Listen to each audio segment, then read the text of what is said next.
Irmãs, que a graça e a paz sejam com todas. Amém? Bom dia a todos. Vamos dar início à nossa lição dessa manhã, abrindo nossas Bíblias. Aonde? Eclesiastes. Vamos para o capítulo 3 agora. Eclesiastes, capítulo 3. Nós vamos dar continuidade a esse livro. Nós temos olhado para ele, adentrado aí as entranhas da alma humana, através de Salomão. E hoje nós vamos olhar para o capítulo 3, versículos de 1 a 15.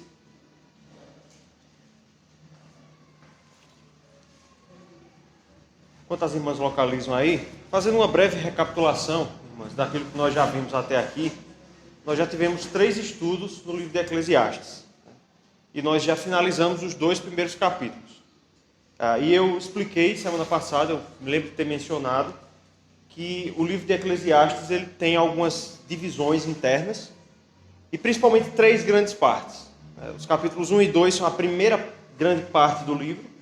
Depois tem o meio, aqui vai dos capítulos 3 até meados do capítulo 8, e a parte final, do complemento do capítulo 8 até o final, capítulo 12. E nós já terminamos a primeira grande parte do livro de Eclesiastes. Nessa primeira grande parte, nós vimos que Salomão quer convencer os seus leitores de que tudo debaixo do sol é vaidade. Todo mundo lembra o que vaidade significa, né? Fumaça, neblina, já expliquei isso várias vezes. E ele nos mostrou através de muitas coisas como tudo aqui nesse mundo passa muito rapidamente. Não há nada aqui nesse mundo que possa nos dar satisfação total e final. Então Salomão falou sobre várias coisas, sobre a eterna mesmice, né? Lembram lá do primeiro estudo? O que se fez voltará a ser feito novamente. Salomão falou sobre a sabedoria, o muito saber traz consigo tristeza. Salomão falou sobre os prazeres, aí ele diz do riso de que serve, por exemplo, né? Do riso é loucura, ele fala isso, das realizações, e no último estudo nós vimos que Salomão falou sobre a morte, né? E a morte equaliza todas as contas. Salomão fala que o sábio e o estulto encontram o mesmo destino, vão para a mesma lápide. Por mais que você busque sabedoria nessa vida, o sábio e o estulto terão o mesmo destino, né? Aquele que fez grandes coisas e aquele que nunca fez nada, os dois serão esquecidos. Salomão diz isso. Então, o grande argumento dos capítulos 1 e 2 é nos mostrar que nesse mundo, buscando nas coisas que estão aqui, nós não temos condições de encontrar nada que seja a nossa recompensa final para as nossas vidas. Os 3 últimos versículos do capítulo 2, versículos 24 a 26, Salomão nos dá aqui, de maneira muito breve, a pista ou o caminho acerca de como nós devemos viver a vida, então, estando debaixo desse sol, estando nesse mundo. E basicamente o que ele nos ensinou aqui é que você deve aceitar que o mundo está quebrado, que você não pode consertar o mundo. Lembra lá do capítulo 1, versículo 15? O que é torto não se pode endireitar. Lembram que Salomão disse isso? Você tem que aceitar que você está no mundo imperfeito. Ele não tem as propriedades suficientes para nos fazer felizes. E essa é a chave para você encontrar a verdadeira alegria nesse mundo.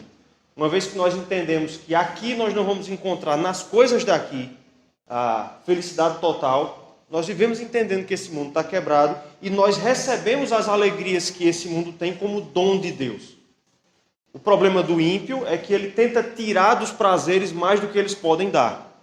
Ele tenta colocar a sua vida nisso. Já o sábio, aquele que serve a Deus, ele entende que as alegrias são apenas a placa, né? Que aponta para aquele que é o autor das alegrias. Eu esqueci de comentar o versículo 26, semana passada. Depois cheguei em casa que eu me lembrei que o versículo 26 eu não comentei, mas ele está nesse sentido de tudo isso que nós estamos dizendo. Veja o versículo 26. Porque Deus dá sabedoria, conhecimento e prazer ao homem que lhe agrada, mas ao pecador dá trabalho para que ele ajunte e amontoe, a fim de dar àquele que agrada a Deus. Também isto é vaidade e correr atrás do vento. Veja que Salomão termina dizendo que o sábio, aquele de quem Deus se agrada, Deus dá sabedoria, conhecimento e prazer. Ou seja, aquele que confia em Deus entende que nessas coisas desse mundo ele não vai encontrar felicidade. Por isso, ele consegue aproveitar as coisas boas desse mundo, porque ele não coloca o seu coração nelas.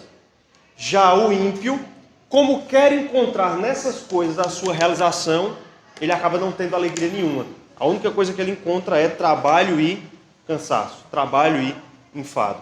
E essa é a chave que Salomão vai nos dar durante todo o livro para nós encontrarmos a felicidade e alegrias genuínas nesse mundo difícil. Perceba aí que Salomão nos diz que o ímpio faz coisas boas e não consegue aproveitá-las. O ímpio trabalha muito, faz coisas boas, mas ele não consegue aproveitar essas coisas boas porque ele quer ser feliz com base nelas. Já o sábio se aproveita do que o ímpio faz e recebe isso como dom de Deus. Vocês lembram lá do povo de Israel quando saiu do Egito? O livro do Êxodo diz que os egípcios deram tesouros aos israelitas. Lembram disso? Eles levaram ouro, levaram bens, móveis. E é isso que nós continuamos a fazer. O mundo produz coisas boas, mas não consegue aproveitá-las. Mas nós que somos crentes, nós conseguimos desfrutar das coisas desse mundo, porque não é nelas que nós colocamos o nosso coração. Fechamos então o capítulo 2. Tudo claro até aqui? A partir de agora, capítulo 3, Salomão vai trazer vários assuntos. Várias e várias situações pelas quais nós passamos e dificuldades que nós enfrentamos nesse mundo. E em cada situação dessa, Salomão vai nos dizer como você pode aplicar essa regrinha que ele deu para encontrar alegria nesse mundo imperfeito. O primeiro grande tema de Salomão é o tempo. E é isso que nós vamos encontrar nos versículos de 1 a 15. Essa é a primeira aflição do homem debaixo do sol, é o seu relacionamento com o tempo. Então vamos fazer o seguinte, nós vamos analisar hoje até o versículo 15, mas para a gente ganhar um pouquinho de tempo, nós vamos ler só até o verso 8. Nós vamos ler de maneira alternada. Eu vou ler o versículo 1, as irmãs leem o verso 2, assim até o verso 8. Peço que vocês leiam com disposição, vamos ler bem forte, entendendo que essa é a palavra do Senhor. Todo mundo está com o texto aberto? Amém? Vamos ler alternado? Tudo tem o seu tempo determinado e há tempo para todo propósito debaixo do céu. Há tempo de nascer e tempo de morrer, tempo de plantar e tempo de arrancar. Tempo de matar e tempo de curar, tempo de derribar e tempo de edificar. Tempo de chorar e tempo de rir, tempo de plantear e tempo de saltar de alegria. Tempo de espalhar pedras e tempo de ajuntar pedras. Tempo de abraçar e tempo de afastar-se de abraçar. Tempo de buscar e tempo de perder, tempo de guardar e tempo de deitar fora. Tempo de rasgar e tempo de coser. Tempo de estar calado e tempo de falar. Tempo de amar e tempo de aborrecer, tempo de guerra e tempo de paz. Amém. Até aqui. Irmãs, quem aqui sabe o que é aforismo? Alguém já ouviu falar dessa palavra? Aforismo. Aforismo é o mesmo que adágio. Não expliquei nada também, né? Que é o mesmo que provérbio. Aí já ficou mais comum. Adágio, aforismo ou provérbio são pequenas frases que se tornam muito conhecidas, se tornam famosas, viram adágios, viram coisas famosas, e que nos ensinam verdades profundas sobre questões da vida, questões morais. São os famosos provérbios, como nós conhecemos. E o livro de Eclesiastes está cheio de adágios. Ele tem pequenas frases que são muito conhecidas e que a gente conhece pela cultura popular. Por exemplo, a gente já falou sobre algumas delas. Tudo é vaidade. Todos vocês já conheciam essa frase, né? Antes de nós começarmos a estudar o livro de Eclesiastes. Um outro adágio muito conhecido do livro de Eclesiastes. Correr atrás do vento. Todo mundo já tinha ouvido essa expressão, né? Correr atrás do vento. E nesse texto que nós lemos, irmãs, nesse domingo, nós temos um adágio muito conhecido do livro de Eclesiastes, que é o que está no versículo 1 do nosso texto. Tudo tem o seu tempo determinado e há tempo para todo propósito debaixo do céu. Quem já tinha ouvido essa frase antes? Em outro lugar, até mesmo no próprio livro de Eclesiastes. Essa é uma frase bastante conhecida. E esse texto aqui, principalmente até o versículo 8, é a perícope mais conhecida do livro de Eclesiastes. Todo mundo já tinha ouvido falar disso aqui, né? Há tempo disso, tempo daquilo outro, tempo daquilo outro. Todos nós já tínhamos ouvido, você já ouviu reflexões desse texto, você já ouviu citações desse texto de Eclesiastes, até por descrentes. É um texto muito conhecido. Só que o que acontece, irmãs, com os aforismos, com os adágios, é que muitas vezes eles ganha um sentido próprio que não está atrelado ao que o autor pretendia originalmente. E isso acontece com esse texto aqui. A maioria das pessoas olha para esse texto aqui e o entende de maneira errada, e eu acho que deve ser o caso de quase todos nós aqui. A maioria das pessoas lida com esse texto aqui, principalmente até o versículo 8, como se Salomão estivesse nos dando aqui uma orientação. O versículo 1, as pessoas leem como se Salomão estivesse dizendo o seguinte: você precisa entender que há tempo para tudo. Como se ele estivesse nos aconselhando a ter uma agenda organizada. É ou não é assim que a gente entende esse texto? É dessa forma, né? Por exemplo, versículo 7 é muito citado. Tempo de estar calado e tempo de falar. Quantas vezes você já não viu as pessoas apelarem para esse texto para dizer: você precisa saber que nem toda hora é tempo de falar. Existe tempo de estar calado. Nós pensamos nesse texto dessa forma, como se ele fosse um conselho, como se ele fosse uma orientação. Mas não é. O objetivo de Salomão aqui não é nos trazer um conselho sobre como nós devemos organizar o nosso tempo. É verdade que existe tempo de estar calado e existe tempo de falar. É verdade que você deve entender isso, mas não é o que esse texto está dizendo aqui. Se você quiser algum texto que ensine de fato isso, é o texto de Tiago, né? Nós devemos ser prontos para ouvir, porém tardios para falar. Ali sim a orientação é essa. O poema que nós temos aqui, e já vai essa informação, capítulo 3, versículos principalmente 2 a 8, é um poema. O poema que nós temos aqui não é moral, não é um poema de orientação, mas um poema descritivo. O que Salomão está dizendo é que ele está descrevendo o nosso relacionamento com o tempo. A gente consegue perceber isso claramente no versículo 2, quando Salomão diz que existe tempo de nascer e tempo de morrer. Alguém aqui escolheu o dia em que nasceu?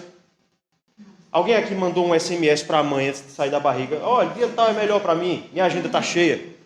Alguém fez isso? Alguém aqui pode escolher o dia que vai morrer? Não. Nós não escolhemos nem o dia em que nascemos, nem o dia em que morremos. Veja a outra figura do versículo 2. Há tempo de plantar e tempo de arrancar o que se plantou. Pergunta, o agricultor escolhe esses dois tempos? Ele escolhe quando é que ele vai plantar? Ele pode plantar a qualquer mês, a seu bel prazer, pode fazer isso. Ele escolhe o tempo da colheita? Não, ele planta e espera. No tempo que vier, é o tempo em que ele vai colher. Percebe qual é a intenção de Salomão com esse texto? Não é dizer que você tem que organizar o seu tempo, mas é mostrar que todo o nosso tempo está preenchido por coisas que nós não escolhemos. Veja de novo o versículo 1. Tudo tem o seu tempo, o quê? Determinado. Por quem? Por você mesmo? Não. Pelas circunstâncias.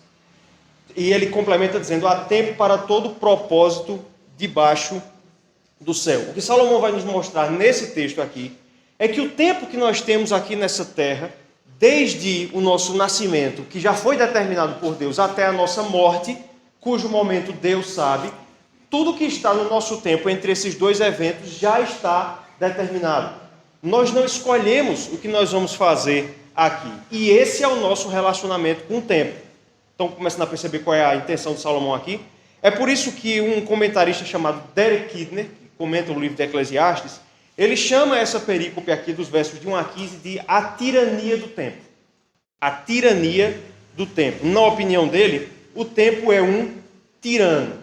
E principalmente nos versos 2 a 8, para os quais nós vamos olhar agora, nós vamos perceber que Salomão nos diz que nós vivemos aqui nessa terra aplicando o nosso tempo em coisas em que nós não necessariamente escolhemos. Por exemplo, veja aí o versículo 3. Tempo de matar e tempo de curar. Tempo de derribar e tempo de edificar. Só até aqui por enquanto. Salomão está dizendo que muitas vezes nós começamos um projeto, começamos a fazer algo, mas as circunstâncias determinam que nós temos que abortar esse projeto. Existe tempo de matar, de ferir, mas logo vem o tempo de curar. E o primeiro projeto que nós fizemos tem que ser encerrado. Tem o tempo de derribar, mas ele é logo sucedido pelo tempo de edificar. Percebem aqui? Salomão está nos dizendo que você projeta coisas no tempo, mas as circunstâncias que você não tem escolha sobre elas é que vão determinar o que nós fazemos. Irmãs, Salomão está lidando aqui com algo que o ser humano tenta fazer desde sempre. que é controlar o tempo. É ou não é? Isso é verdade desde as sociedades tribais de tempos imemoriais. Desde que os homens faziam a dança da chuva, né? Faziam uma fogueira, começavam a tocar tambores e correr em volta. Para quê? Para determinar se haveria chuva ou se haveria sol. Desde esse tempo até hoje, nós tentamos ainda controlar o tempo. Já percebeu como muitos dos inventos que nós temos atendem a esse clamor que nós temos de domar o tempo? Por exemplo, 40, acho que menos tempo do que isso até. 30 anos atrás, 40 anos atrás, ninguém tinha micro-ondas em casa. Acho que nem existia nessa época. Nós esquentávamos as coisas, cozinhávamos no fogão. E ele exigia que a pessoa que está cozinhando fique olhando. Para quê? Para não perder o tempo. Para não correr o risco de queimar o que está sendo ali cozinhado. Hoje nós temos micro-ondas e você determina o tempo. É ou não é? 30 segundos, 40 segundos, 1 minuto e meio. E com isso você não perde aquele tempo. Percebe como nós temos essa ânsia de controlar o tempo? O que é que a gente faz? Geralmente, qual é a primeira coisa que a gente faz quando acorda? Olhamos as horas. E aí você planeja o seu dia e tenta fazer com que ele aconteça exatamente no script que você planejou. Às vezes a gente planeja o dia até nos minutos, né? Nosso dia a gente arquiteta todinho. O que Salomão vai nos mostrar aqui é que por mais que nós tentemos controlar o nosso tempo, ele é indomável e no final das contas nós é que acabamos sendo controlados por ele. E aí, por isso que Derek Kidner chama o tempo de um tirano.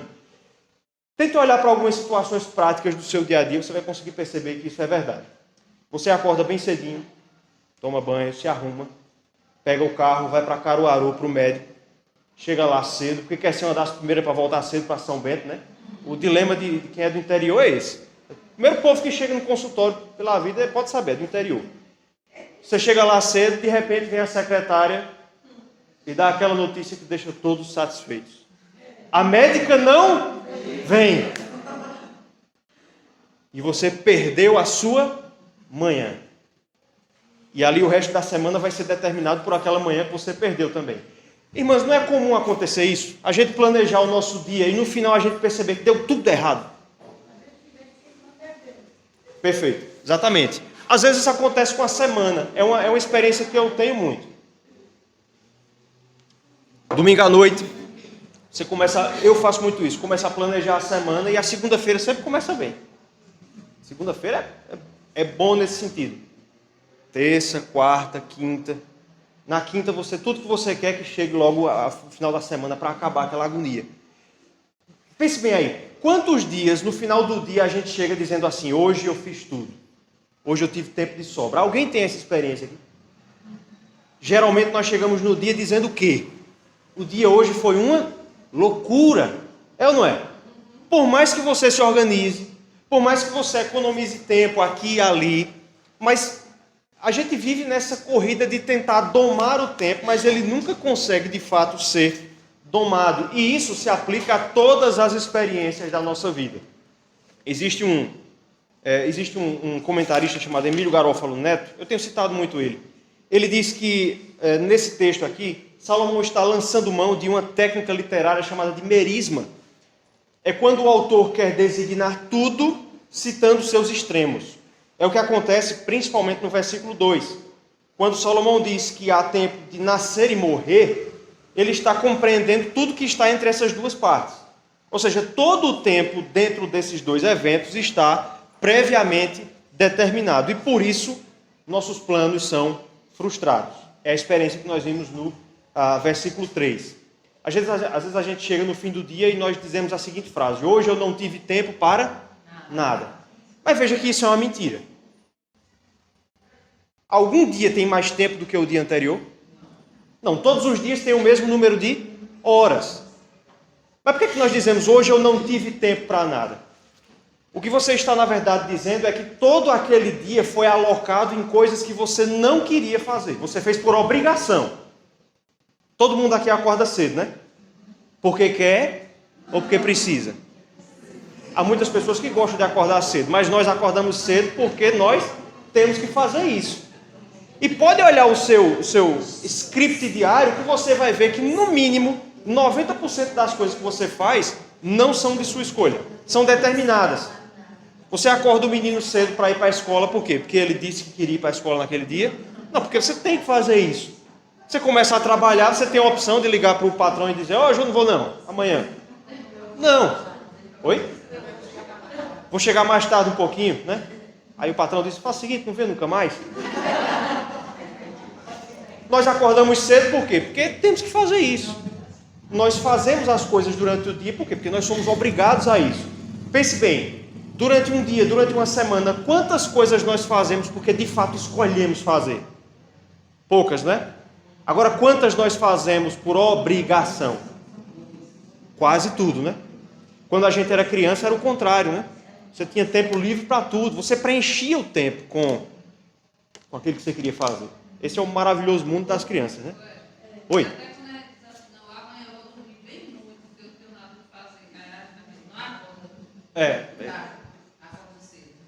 Verdade. A gente já está tão habituado a essa vida, né? Que às vezes até quando você quer acordar tarde, você acaba acordando cedo.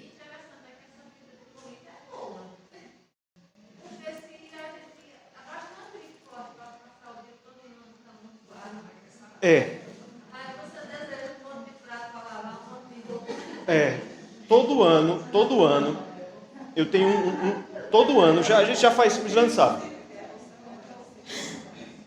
O Islândia sabe disso, todo ano eu tenho um dia fora. Tem um dia no ano eu adoeço. Eu geralmente, graças a Deus, eu não tenho problema de saúde até agora, mas um dia do ano eu pego uma virose e não posso fazer nada. E aí assim, o que naturalmente deveria ser encarado como um dia de descanso, o que é que eu fico falando em casa? Fico me lamuriando porque eu não posso trabalhar naquele dia. Nós entramos nesse esquema da vida. Então perceberam o que é que Salomão está nos dizendo aqui? Perceberam que não são conselhos que ele está dando. Ele está dando um diagnóstico, através de uma poesia, da nossa submissão ao tempo. Tudo na nossa vida é determinado. Entre os versos 2 a 8, nós temos aqui 14 pares de atividades. 14 pares de atividades, todas essas determinadas pelo início, o tempo disso, o tempo daquilo. Nós vamos perceber que em todas essas coisas nós não temos escolha. E veja, a nossa falta de escolha não se resume apenas ao nosso calendário, mas a nós mesmos. Versículo 4. Tempo de chorar e tempo de rir. Tempo de prantear e tempo de saltar de alegria. Salomão está dizendo que não é só o seu calendário que você não determina. Suas próprias emoções não são determinadas por você mesmo. Nós escolhemos o tempo que nós vamos ficar alegres. Escolhemos o tempo de ficar triste. Na verdade, se nós pudéssemos, nós jamais escolheríamos isso. Mas o que Salomão está dizendo é que essas coisas vêm, o tempo da alegria, o tempo da tristeza, à revelia da nossa escolha. Veja, quantas vezes a gente não planejou um dia alegre e aquele dia se revelou um dia de tristeza, porque algo inesperado aconteceu. Não é assim? A gente achava que ia ser um dia de festa, acaba se tornando um dia de luto por alguma razão. Por outro lado, quantas vezes uma alegria súbita vem no nosso coração, mesmo sendo um momento de chorar? Às vezes não acontece isso. Eu soube de uma história há um tempo atrás de uma senhora lá em Recife, crente, que perdeu um de seus filhos, ou mais de um de seus filhos, e no velório ela contou para o pastor que sentia uma alegria muito grande. Claro, não pelo evento, mas o Senhor consolou seu coração com uma alegria indizível. É Pedro quem usa essa expressão, né? No velório do seu próprio filho. Nós não determinamos quando a alegria nem quando tristeza vão vir ao nosso coração. O Senhor é que dá essas coisas sem nos pedir permissão. Entre os versículos 5 a 8, Salomão vai nos dizer também que essa nossa subserviência ao tempo, ela é determinada também pelas nossas próprias atitudes. Preste bem atenção e você vai ver que entre os versículos 5 a 8, Salomão vai descrever atitudes que nós tomamos, mas que são contraditórias. Por exemplo, versículo 5. Existe tempo de espalhar pedras e tempo de ajuntar pedras. Existe muita discussão sobre o que é que Salomão tem em mente aqui. Os comentaristas se dividem. Mas o mais provável é que Salomão esteja pensando na figura do garimpo. A ideia de espalhar pedras seria aquilo que o garimpeiro faz quando ele não reconhece valor em alguma pedra que ele acha no rio. E por outro lado, o tempo de ajuntar pedras é o que o garimpeiro faz quando ele reconhece uma pedra preciosa. Então a imagem que Salomão está nos trazendo aqui é o seguinte: é daquele garimpeiro que olhou para uma pedra e não viu nela valor, mas depois descobre que aquela pedra era uma pedra preciosa, e aí ele volta lá para o rio louco para ver se consegue achar. Essa é a imagem, provavelmente, que Salomão tem em mente. O que é que Salomão está nos dizendo aqui? Que nós mesmos, na nossa vida, anulamos o nosso próprio tempo tendo atitudes controversas, contraditórias. Vejam, assim como o exemplo desse garimpeiro, quantas coisas no passado você não valorizava e hoje você valoriza bastante? Nós mudamos de opinião, né? Quer que eu dê um exemplo bem claro aqui? Queria que a André estivesse aqui porque ela ia se identificar. Horas de sono. Na juventude você não achava muito valiosas, né? Hoje, uma horinha a mais de sono vale diamante, não vale? Veja, existe tempo em que nós espalhamos pedras porque não vemos nelas valor, mas depois nós consideramos essas coisas valiosas. Ainda no versículo 5, existe tempo de abraçar e tempo de afastar-se de abraçar. Tem alguma pessoa que anos atrás você daria um abraço e hoje não? Salomão está falando disso. Nós construímos amizades, construímos conceitos sobre pessoas, para depois descobrirmos que não era aquilo que nós pensamos. Quem aqui nunca teve a experiência de descobrir que tinha um falso amigo? É disso que Salomão está falando. Vejam, versículo 6, tempo de buscar, tempo de perder. Você valorizava algumas coisas no passado que hoje você entende que não tem tanto valor quanto você pensava. Você buscou no passado, hoje você perde. Tempo de guardar e tempo de deitar fora. Tempo de rasgar e tempo de coser. Coser aqui é costurar, né?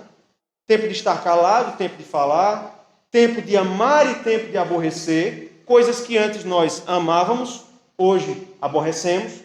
Tempo de guerra, tempo de paz. Perceberam aqui? Nós mesmos anulamos o nosso tempo através de atitudes contraditórias. Quem aqui não olha para alguma coisa do passado, alguma coisa que fazia, talvez o tempo em que você andava longe de Deus antes de se converter? Quem de nós aqui não olha para alguma dessas coisas e diz assim: quanto tempo eu perdi? Perceberam que não são só as circunstâncias que nos fazem perder tempo? Nós mesmos perdemos nosso tempo. Quanto tempo eu perdi longe de Deus, né? No mundo? É claro, você ainda não tinha sido regenerado, mas da perspectiva humana, esse foi um tempo que você perdeu. Quanto tempo eu perdi fazendo aquilo que não tinha proveito nenhum? Quanto tempo eu perdi andando com fulano de tal? Podia estar andando com pessoas melhores, ia ter ganho tempo. Percebem aqui? Por mais que você tente controlar o tempo e domá-lo, você é escravo dele. Você perde tempo. E a gente fala isso muitas vezes durante o dia, né? Perdi tempo, perdi tempo, perdi tempo. Tempo virou uma mercadoria na nossa sociedade, que nós temos tantas obrigações.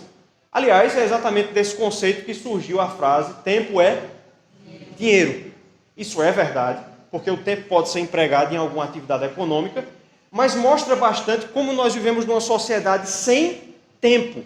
E aí você tenta otimizar o máximo possível o tempo. Salomão disse que você não consegue fazer isso porque as circunstâncias, suas próprias emoções e até mesmo suas atitudes, as mudanças de ideia que nós temos, nos fazem perder tempo. Não existe ninguém que consiga empregar o seu tempo com 100% de eficiência. Não existe essa pessoa. Todos nós, debaixo do sol, perdemos tempo. Sabe quem chegou? Opa, quem foi?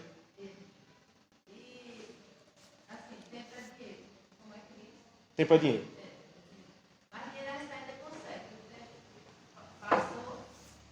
Tempo é irrecuperável. Tanto é que muitas pessoas preferem perder o dinheiro para ganhar o tempo. O tempo, né? Exatamente por isso, porque dinheiro, em tese, é recuperável. E o tempo é mais escasso do que o dinheiro, né? Essa é a conclusão que Jó chegou. Abra aí a sua Bíblia em Jó, capítulo 14, versículo 5.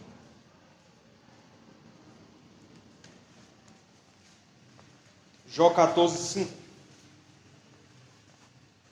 Quem achar pode ler. Uma pessoa, por favor, pode ler. Visto que os seus dias estão contados, contigo está o número dos seus meses. Tu ao homem puseste limites, além dos quais não passará. Viram aí a conclusão de Jó? Os dias do homem estão contados. Eles têm limites, além dos quais nós não podemos passar.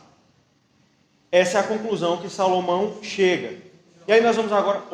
Jó chega lá no seu livro e Salomão chega à mesma conclusão aqui, voltando para o livro de Eclesiastes. Ele percebe que a vida é feita de tempos que não são determinados por nós. Não são determinados por nós. E aí nós vamos para a segunda parte do nosso texto agora, quando Salomão, tendo nos apresentado o seu poema sobre o nosso relacionamento com o tempo, ele vai fazer uma série de reflexões. A Jane, por favor. Quando você fala na questão do tempo, depois das redes sociais, né? Nós não vai ver aquele lá, dar um abraço, mas aí você prefere passar uma mensagem, dizer as felicitações do que você ir lá, porque aí eu perdi tempo, eu vou me atrasar, então assim, isso a gente tem acontecido muito. É verdade. Assim, eu lembro que quando eu era pequeno, meus pais faziam questão de quilômetros e quilômetros visitar aquele parente, de ir lá conversar uma tarde, e hoje nós temos isso em frente, e eu digo, comigo mesmo, assim, passando anos e anos. Você não vai lá. Isso em frente. E às vezes passamos até 8 dias sem se falar e tal. Então, assim, esse tempo a gente tem realmente depois das redes sociais, você prefere passar uma mensagem, tudo bem, beleza. Porque, sei lá, você perde tempo de gastar o seu tempo indo lá, abraçando. E até as redes sociais estão se adequando a isso. Há pouco tempo o WhatsApp teve uma atualizações, né? Você pode acelerar o áudio. E aí tudo, o que mais você vê é o povo. Né? Porque está todo mundo no 2.0 ali. Pode falar.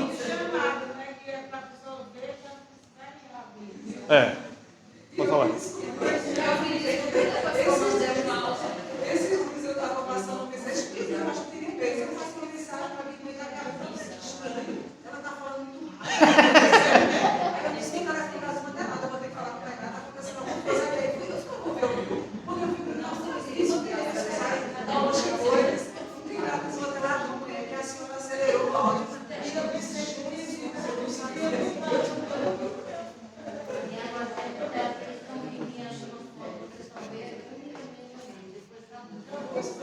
Tem mais essa pausação.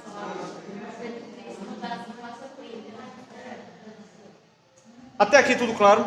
Até o versículo 8. Perceberam aí qual é o propósito do poema? Então nunca mais olhe para esse texto tentando achar o que ele não diz. Ele é um diagnóstico da nossa situação debaixo do sol. A segunda parte do texto, da nossa perícope, é Salomão fazendo uma série de reflexões, então, a partir disso que ele descobriu sobre o seu relacionamento com o relógio. Versículo 9. Salomão diz: que proveito tem o trabalhador naquilo com que se afadiga? Que proveito tem o trabalhador naquilo com que se afadiga? Perceba que esse versículo é quase idêntico ao capítulo 1, versículo 3, que nós analisamos no nosso primeiro estudo.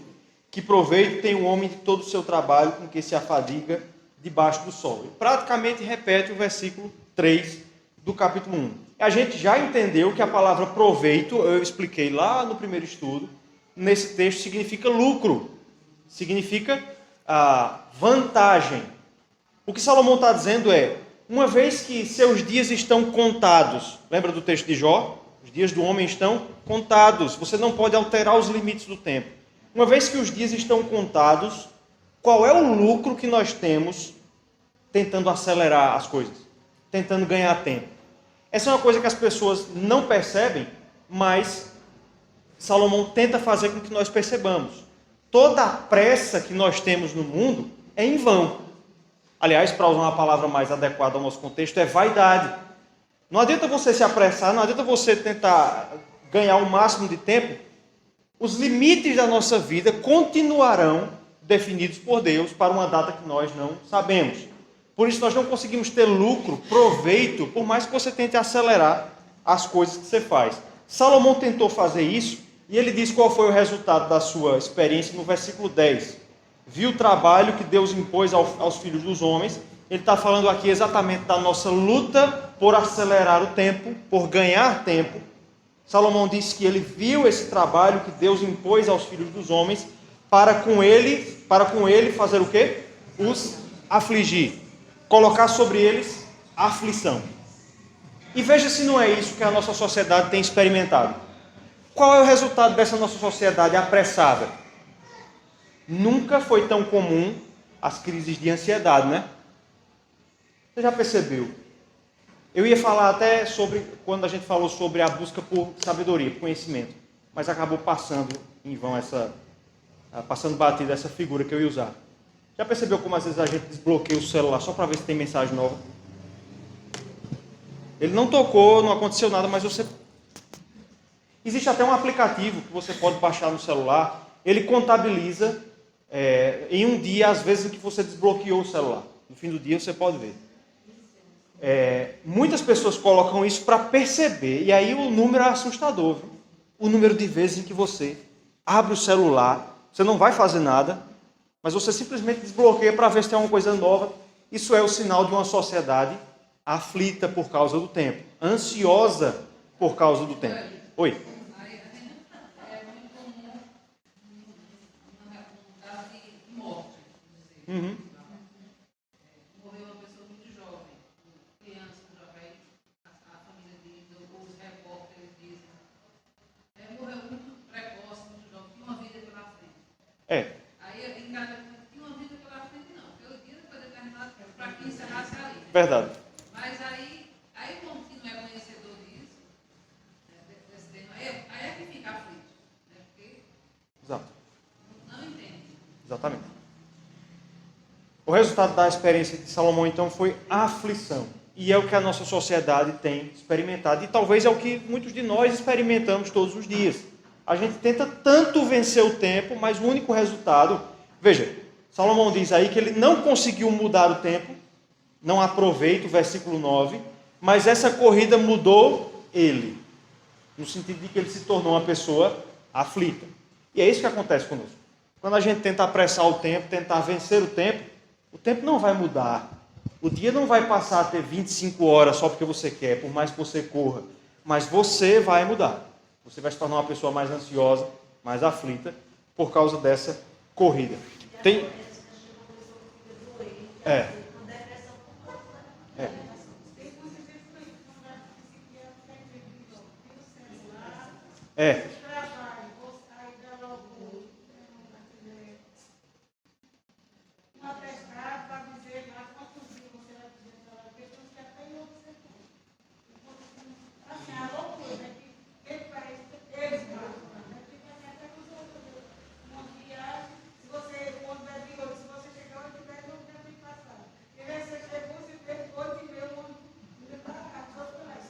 Verdade.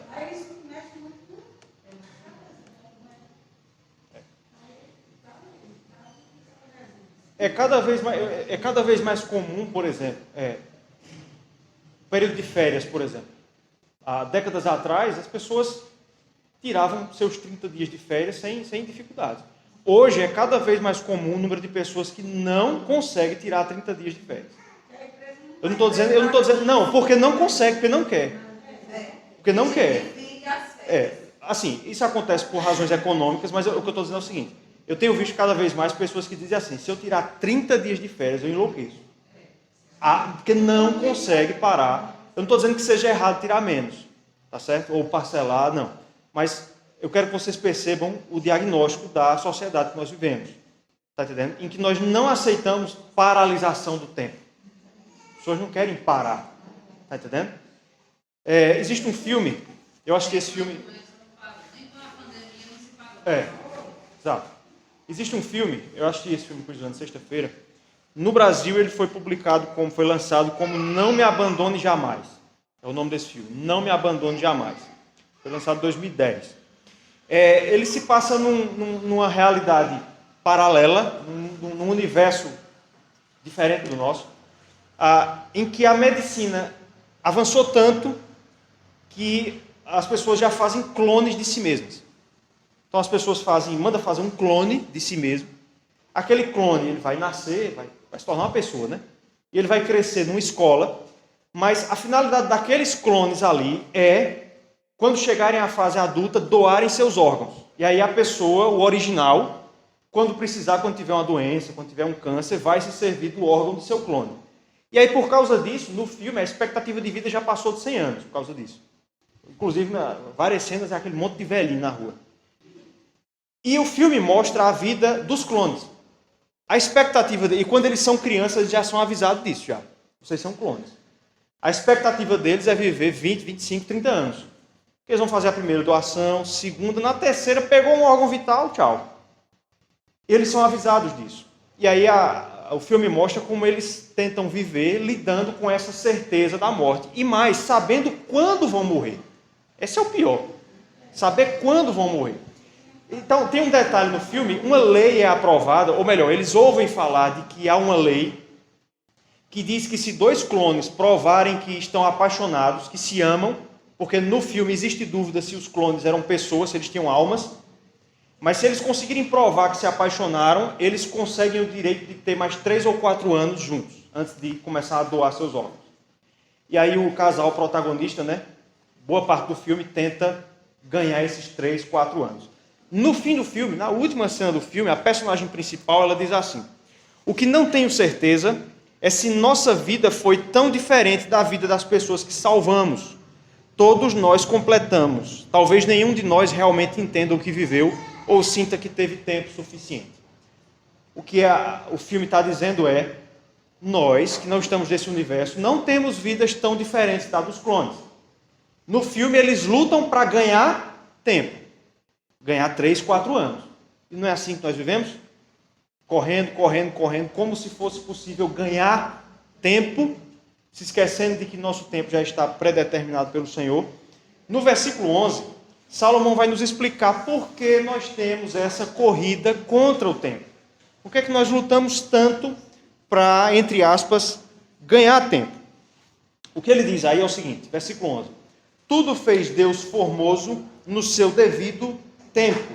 Também pôs a eternidade no coração do homem. Até aqui por enquanto. Salomão diz que Deus fez tudo perfeito no seu devido tempo. Ele está falando dos 6 dias da criação. Naquele tempo, Deus fez tudo perfeito, formoso.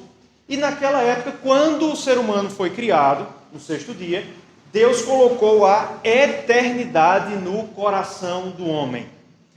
Os teólogos chamam isso de desideratum aeternitatis, ou seja, desejo pela eternidade. Você foi feito com isso, com o desejo de alcançar a eternidade. Isso está em nós porque nós somos descendentes de Adão. E quando Adão foi criado, ele não estava sujeito a essa vaidade do tempo. Veja, Adão não tinha perspectiva de morrer, até pecar, né? Mas até ali ele não tinha expectativa de morrer. Isso significa dizer que o tempo de Adão era ilimitado. Adão viveu de uma maneira que nós não conseguimos nem imaginar como é. Adão não tinha essa perspectiva de tempo se esgotando, porque o tempo para ele era infinito. Se em determinado dia Adão não conseguisse fazer o que ele planejou, ele tinha o outro dia. E não era um dia a menos que ele tinha, já que a sua perspectiva era de tempo eterno. Vocês estão... Deu para entender isso que eu falei? Uma vez que não havia perspectiva da morte, ele não tinha essa sensação de estar sendo vencido pelo tempo. O tempo para ele não era um problema, para Adão e para Eva. Antes era um amigo. O tempo não corria contra eles como corre contra nós agora. E uma vez que nós somos descendentes de Adão, nós temos esse mesmo desejo pela eternidade. Salomão diz que o Senhor pôs a eternidade no nosso coração. Isso significa dizer, irmãs, que nós não conseguimos nos acostumar com a ideia de um tempo limitado.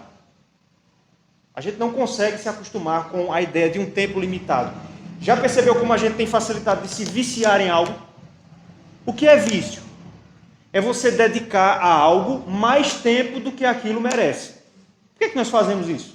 Porque nós temos a ânsia de um tempo ilimitado. A gente tem a ânsia, o impulso, por um tempo em que não haja mais limite de tempo. É por isso que nós tentamos esticar o tempo ao máximo. É por isso, por exemplo, que nós odiamos atrasos. É bom ou é ruim quando alguém atrasa com a gente? É ruim. Por que é que nós achamos ruim? Porque para nós tempo é escasso e as pessoas não têm o direito, e não têm mesmo, já falei sobre atraso, nós precisamos evitar ao máximo, de fato, expoliar o tempo dos outros. Mas veja, Nós não aceitamos que as pessoas expoliem nosso tempo, porque tempo para nós é um recurso escasso. E nós não aceitamos isso porque nós temos a eternidade no coração. É por isso que nós odiamos atrasos, é por isso que nós detestamos perder tempo em vão, é por isso que nós olhamos as horas tantas vezes por dia. Quantas vezes durante o dia você olha que horas são? Inúmeras, né? A gente não conta, mas já é tal hora. Nós não aceitamos, irmãs, esses atrasos exatamente porque nós temos essa vontade de viver um tempo eterno. No final do versículo 11, Salomão vai nos dizer que, entretanto, apesar de termos esse desejo pela eternidade, o Senhor nos deu um tempo limitado e isso nos coloca em uma situação de desconforto. Versículo 11. Tudo fez Deus formoso no seu devido tempo, também pôs a eternidade no coração do homem, sem que este possa descobrir as obras que Deus fez desde o princípio até o fim. Lembra do que ele falou lá? Há tempo de nascer e tempo de morrer. Você foi colocado por Deus em um momento específico da história, com início e com fim. Mas como nós temos a eternidade no coração, nós temos o desejo de compreender o todo. Você tem esse desejo de entender a história como um todo, do começo ao fim. Mas como você foi posto num momento específico da história, você não consegue acessar essa metanarrativa, essa história como um todo. Tornando a coisa um pouco mais clara. Quando algo acontece que nós não planejamos, nós ficamos tristes, né? Nós ficamos confusos. Quando nós planejamos algo e aquilo dá errado da forma como nós planejamos, por que é que nós ficamos revoltados com Deus muitas vezes quando Ele não faz as coisas como nós queremos? Nós ficamos revoltados com Deus porque nós criamos uma história para nós e nós queremos que todos os fatos da nossa vida se adequem àquela história. Entenderam isso que eu falei? Entretanto, o Senhor fez uma história maior, nos pôs nessa história em um momento mais específico e nós não conseguimos acessar a história como um todo. Para deixar um pouco mais claro, vou trazer uma lembrança aqui do livro de Ruth. Vocês devem estar lembradas que o livro de Ruth termina com uma genealogia, não é isso? O livro de Ruth não termina assim? Dizendo que de Boaz veio Obed, Jessé, Jessé, Davi. Davi, quando nasceu e depois veio se tornar rei de Israel, Noemi, a personagem principal do livro, já havia morrido. Ela não conseguiu entender que tudo que aconteceu na vida dela aconteceu porque Deus queria trazer o rei Davi ao trono. Ela não entendeu isso. Nós que somos os leitores, nós entendemos. Por quê? Porque o livro diz. Porque nós vivemos depois da história do livro. E nós entendemos ainda mais profundo. Nós sabemos que do rei Davi veio o Senhor Jesus Cristo. Mas veja, a personagem principal do livro não soube de nada disso. É mais ou menos disso que Salomão está falando. Deus tem um plano abrangente e nos colocou como uma parte desse plano e Ele não permite que você conheça o plano todo. Ele não permite que você conheça a vontade dEle de maneira completa. Algumas coisas acontecem nas nossas vidas que nós não entendemos e o Senhor não mostra para nós, não nos diz por que aquilo aconteceu e nós ficamos um tanto quanto chateados com isso. Isso aconteceu também com Jó, né? Jó passou pelo que passou, mas não sei se você já percebeu, Jó nunca soube por que passou por aquilo. Deus nunca disse para Jó, você passou por tudo isso porque o diabo fez aquele pedido ao Senhor, né? De que Jó passasse por aquilo que ele passou. O personagem principal da história não tomou conhecimento desse fato importante. Nós, os leitores, sabemos. Mas ele mesmo não sabe. E é o que Salomão diz no versículo 11. Deus nos fez com a eternidade no coração, sem que nós possamos descobrir as obras que Deus fez desde o princípio até ao fim. Aqui a gente faz uma pequena pausa. Essa é a situação nossa com o tempo.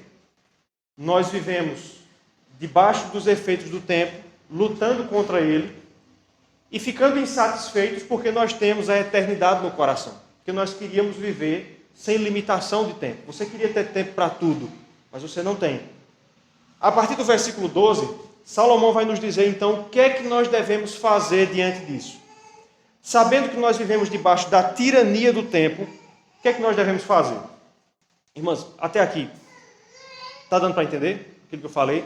Eu acho que essa parte do versículo 11 talvez não tenha ficado tão clara, mas em resumo, o Senhor não permite que nós conheçamos a história como um todo. É basicamente isso. Do versículo 12 ao versículo 15, Salomão diz o que é que nós devemos fazer, então, diante disso. Veja que os versículos 12 e 13 são praticamente uma repetição dos versículos 24 a 26 do capítulo 2. Eu vou ler os versículos 12 e 13 do capítulo 3. Sei que nada há melhor para o homem do que regozijar-se e levar a vida regalada, e também que é dom de Deus que possa o homem comer, beber e desfrutar o bem de todo o seu trabalho. Agora veja o versículo 24 do capítulo 2. Nada há melhor para o homem do que comer, beber e fazer que a sua alma goze o bem do seu trabalho. No entanto, vi que também isto vem da mão de Deus, pois separado deste, quem pode comer ou quem pode alegrar-se? Percebeu aí como é praticamente uma repetição daqueles versículos? O que é que Salomão está dizendo aqui? Diante da tirania do tempo, o que você tem que fazer é simplesmente se render. Você precisa entender que você não pode controlar o tempo. Você precisa simplesmente se render à vontade de Deus. Vamos abrir nossas Bíblias no Salmo 31. O salmista traz uma ideia bem parecida com isso, no Salmo 31, versículo 15.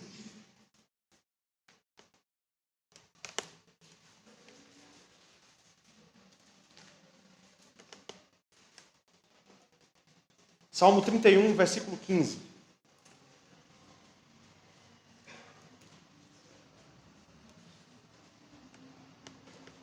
A primeira parte diz o seguinte: nas tuas mãos estão os meus dias. Nas tuas mãos estão os meus dias. É mais ou menos o que Salomão está dizendo. Uma vez que você não consegue controlar o tempo, aliás, tem até uma música de Alceu Valença que diz que o tempo não tem parada. O tempo não tem parada. Uma vez que você não consegue controlar o tempo, o que você precisa fazer é entregar na mão do Senhor os seus dias. Como? Fazendo aquilo que Deus coloca diante de você. É isso que Salomão tem em mente quando ele diz que nós devemos nos regozijar e levar a vida regalada. Quando ele diz que nós devemos comer, beber e desfrutar o bem de todo o nosso trabalho. O que Salomão está dizendo é o seguinte: você não consegue controlar o tempo. Logo, o que você precisa fazer é simplesmente fazer o que Deus coloca para você fazer. Não viva apressadamente. Não tente acelerar o tempo. Apenas faça aquilo que Deus pôs para você fazer. Percebem como é o mesmo conselho que Salomão deu na sessão passada? Na perícope passada, nós vimos que Salomão ensinou que você não deve retirar da vida mais do que ela pode dar. Você deve receber os momentos de alegria e de tristeza como dom de Deus. E ponto. E a mesma coisa ele vai dizer aqui: você não deve tentar acelerar o tempo. Você deve viver as coisas que Deus coloca na sua história com o tempo que elas têm, com o tempo natural que elas têm. Quando for tempo de comer, coma. A gente tem o costume de aproveitar a hora de almoçar para ver se faz mais alguma outra coisinha, né? Bota o celular ali, não é isso? Assiste uma televisão ao mesmo tempo. Salomão diz: quando for a hora de fazer a refeição, sente-se e coma e faça aquela refeição. Gaste aquele tempo naquilo que você deve fazer ali, porque esse tempo é um dom de Deus. Quando for a hora de trabalhar, trabalhe. Não tente acelerar o trabalho mais do que é possível, porque trabalhar é dom de Deus. Quando for a hora de se regozijar, quando for a hora do lazer, viva a hora do lazer. Quem aqui costuma levar trabalho para casa? Salomão é um pouco contra isso. Não que seja pecado, não pense que eu estou dizendo que é pecado, mas Salomão está nos ensinando aqui que nós devemos entender que Deus pôs um tempo próprio para cada uma das coisas que nós fazemos. E cada uma delas é um dom de Deus. Por fim, versículos 14 e 15, Salomão vai nos dar uma nota de alento. Ele vai nos dar aqui um incentivo para nós vivermos a vida normal, para nós não vivermos tentando vencer o relógio. E o que Salomão vai nos dizer é que nós podemos confiar que o plano, que o tempo de Deus, esse é perfeito. O Senhor não é subjugado pelo tempo. É o apóstolo Pedro que disse que para ele um dia é como 1000 anos, e 1000 anos como um dia. Deus não é subjugado pelo tempo. Deus não se vê surpreendido pelas circunstâncias, como nós nos vemos. E é isso que Salomão vai dizer no versículo 14, veja aí. Sei que tudo quanto Deus faz durará eternamente. Nada se lhe pode acrescentar e nada lhe tirar. E isto faz Deus para que os homens temam diante dele.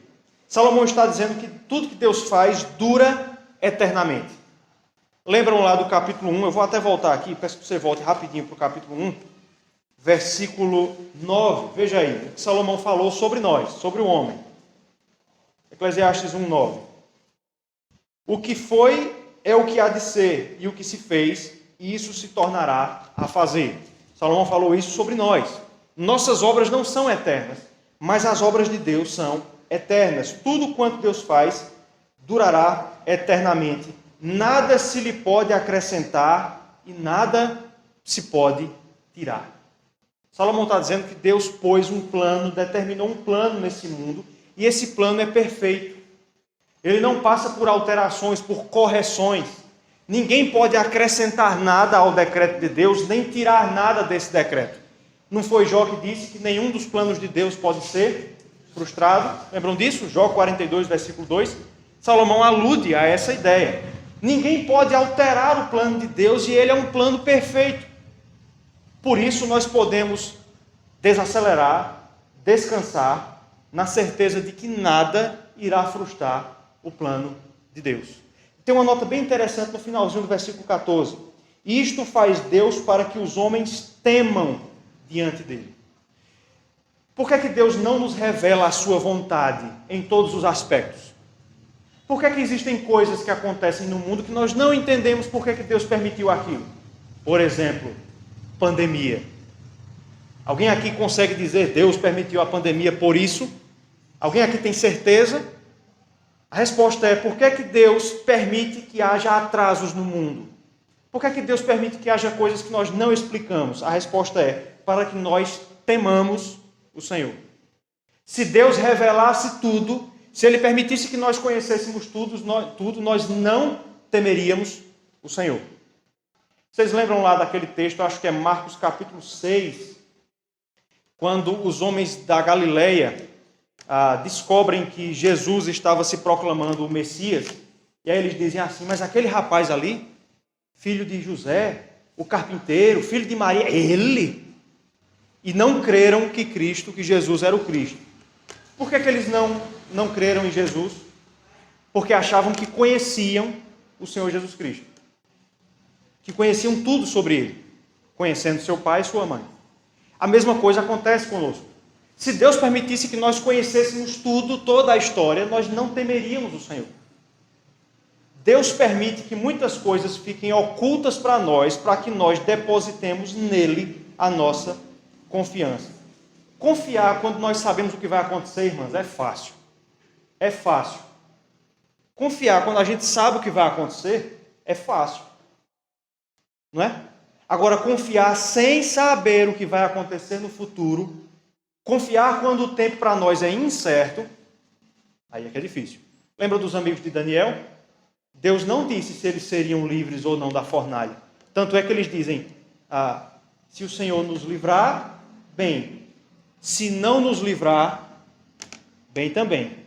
Mas em todo caso, nós não vamos adorar Nabucodonosor.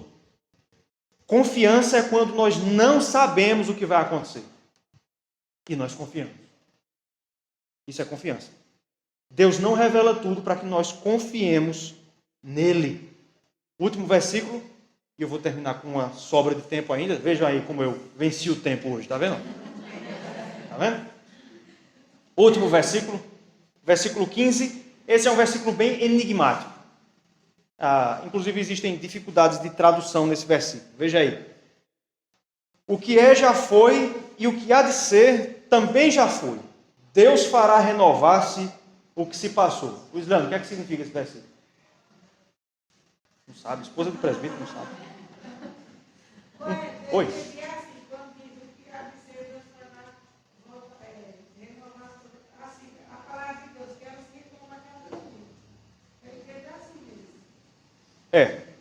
Também passa por aí. Vamos lá, por partes. A primeira parte, até o ponto e vírgula. Quando Salomão diz o que é já foi e o que há de ser também já foi. Salomão está falando da perspectiva de Deus. Deus não se submete ao intercurso temporal. Para ele, passado, presente e futuro são a mesma coisa. Vocês entendem isso?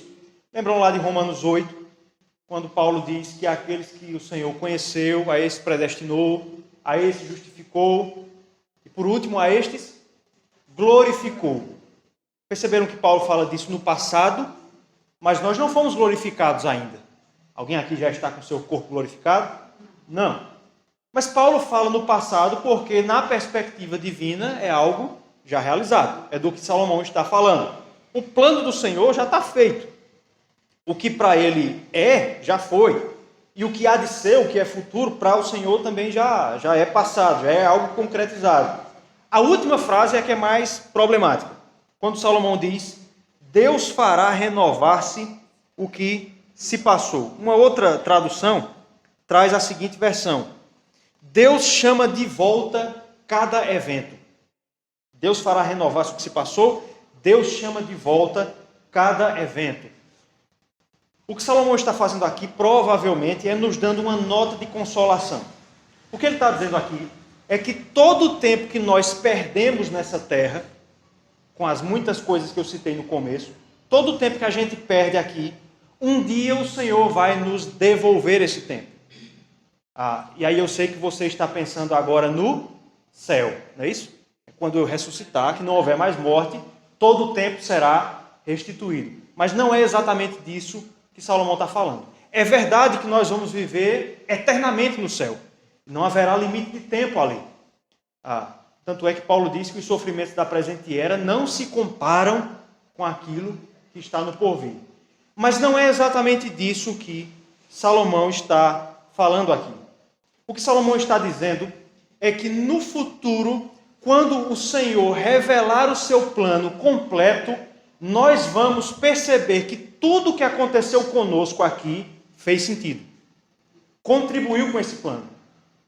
E aí é como se esse tempo fosse devolvido, porque nós vamos perceber que cumpriu perfeitamente com o plano do Senhor. A ideia aqui é do tapeceiro, é o indivíduo que faz tapetes, né? Se você olhar a bordagem, a costura, sei lá o que quer que seja, do tapete pelo lado de baixo, é impossível entender o que está sendo feito. Não é assim?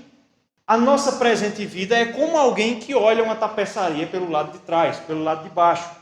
Há uma série de coisas que você não consegue entender para que desenho aquilo ali está contribuindo. Mas quando a tapeça fica feita, quando o tapete fica pronto e o tapeceiro revela o desenho no lado de cima, tudo aquilo que está do lado de baixo passa a fazer perfeito sentido. É disso que Salomão está falando. Pandemia vai fazer sentido um dia. Nós vamos entender, foi por isso. As coisas que hoje nós não entendemos, porque Deus permite que aconteça, um dia farão todo sentido. E aí nós vamos perceber que nós nunca perdemos tempo. Nós lutamos e trabalhamos para que o plano do Senhor se cumprisse. E isso não é tempo perdido. Isso é tempo muito bem investido. Se você quer ver quem fala bem sobre isso, abra lá em 1 Coríntios capítulo 15, versículo 58. E aí com esse texto nós terminamos. 1 Coríntios capítulo 15, versículo 58.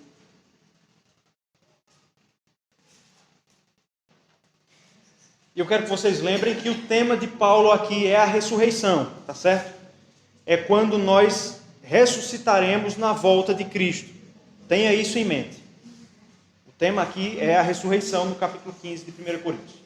1 Coríntios 15, 58. É um texto muito conhecido, mas eu quero que você olhe para ele hoje com olhos um pouco diferentes. Portanto, meus amados irmãos, sede firmes, inabaláveis e sempre abundantes na obra do Senhor, sabendo que no Senhor o vosso trabalho não é vão. Sabendo que no Senhor o seu trabalho não é vaidade. Percebe como Paulo dá a resposta que Salomão procura em Eclesiastes? Como fugir da vaidade?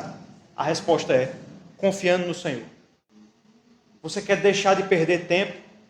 Confie que no futuro, quando o Senhor revelar o plano, tudo vai fazer sentido. Nós vamos perceber que todo o nosso tempo não foi em vão, mas cumpriu com o bendito plano do Senhor. Nós possamos, irmãs, a partir de hoje, então, lidar melhor com o tempo? O tempo vai continuar a ser para nós um elemento dificultador. Nós vamos continuar lutando contra o tempo. Ele não vai deixar de ser um tirano. Mas quando nós entendemos a partir da perspectiva do plano do Senhor, é muito mais fácil passar por ele. Estão começando a perceber qual é o padrão de Salomão? O padrão de Salomão é entender os problemas que esse mundo tem e confiar em Deus. Porque é exatamente nessas coisas que nós escolhemos alegria nessa vida. Amém? Amém. Ficou alguma dúvida? Algum comentário? Ganhei tempo, tá vendo? Não sendo o caso, irmãos, até semana que vem, se o Senhor permite.